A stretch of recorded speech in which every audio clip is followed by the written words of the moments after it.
नमस्कार। आज हम बात करने वाले हैं भारतीय आम बजट 2026 के बारे में। एकदम आसान भाषा में समझेंगे कि आखिर ये है क्या, बनता कैसे है और सबसे जरूरी, ये देश की इकोनॉमी को किस दिशा में ले जाता है। तो इस वीडियो को अंत तक जरूर देखिएगा। तो चलिए, बिना किसी देरी के सीधे उस सबसे बड़े सवाल पर आते हैं जो हम सबके मन में घूम रहा है। क्या इस बार के बजट से टैक्स का बोझ कुछ कम होगा? तो सबसे पहले देखते हैं कि आम टैक्स पेयर मतलब हम जैसे लोग इस बजट से क्या उम्मीदें लगाकर बैठे हैं।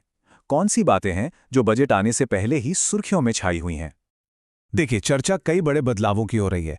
पहली बात, शादीशुदा जोड़ों के लिए एक जॉइंट टैक्स स्लैब बनाने की बात चल रही है।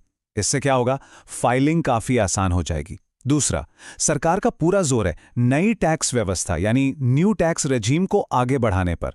तो ऐसा भी हो सकता है कि पुरानी वाली को धीरे धीरे खत्म ही कर दिया जाए। और हाँ, एक और बड़ी उम्मीद है कि जो भारी भरकम टैक्स पेनाल्टी लगती है ना, जो कभी कभी तो 200% तक चली जाती है, उसमें भी कुछ कमी देखने को मिले। अच्छा, ये बातें सिर्फ नंबरों और कैलकुलेशन तक ही सीमित नहीं है।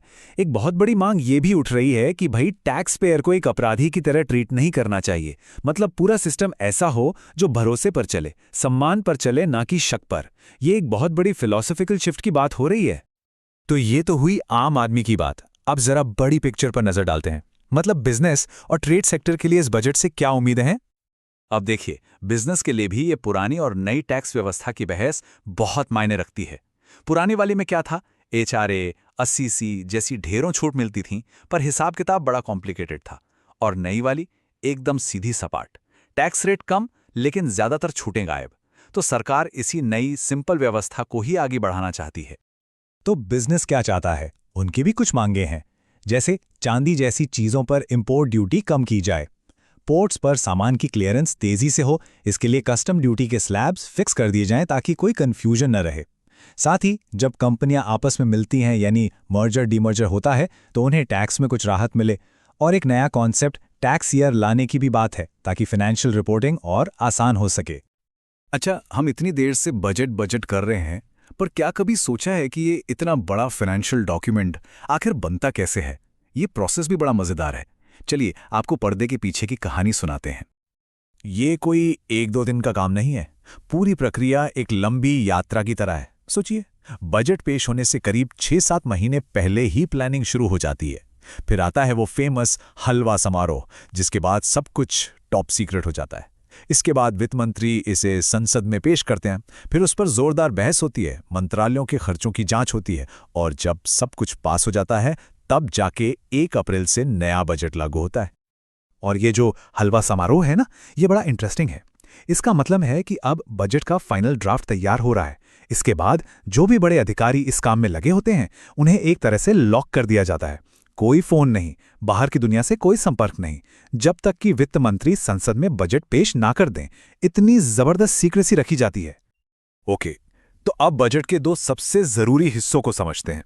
अगर ये 2 चीजें समझ आ गई तो समझो पूरा बजट समझ आ गया। ये हैं रेवेन्यू बजट और कैपिटल बजट।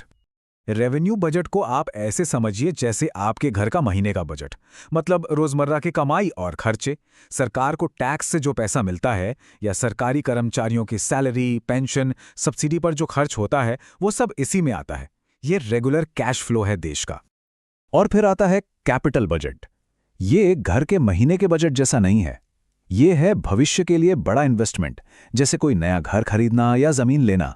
देश के लिए इसका मतलब है नई सड़कें बनाना, नए अस्पताल, नए एयरपोर्ट्स, मतलब ऐसे बड़े खर्चे जो रोज रोज नहीं होते बल्कि भविष्य के लिए किए जाते हैं। तो एकदम सिंपल भाषा में, रेवेन्यू बजट देश को आज चलाने के लिए है और कैपिटल बजट देश का कल बनाने के लिए है।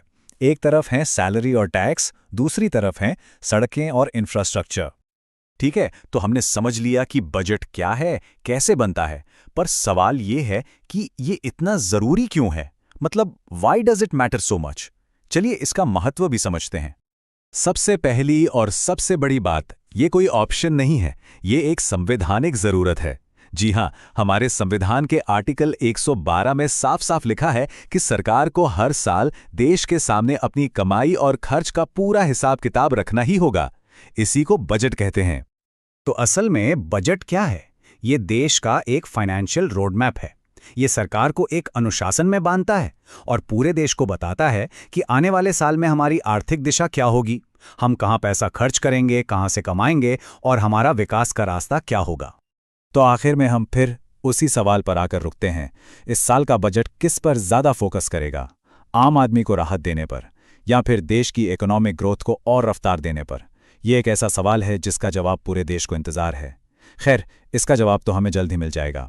ऐसी ही जानकारी के लिए सब्सक्राइब कीजिए ऑल कैन स्टडी को। धन्यवाद और चलिए अगले वीडियो पर मिलते हैं।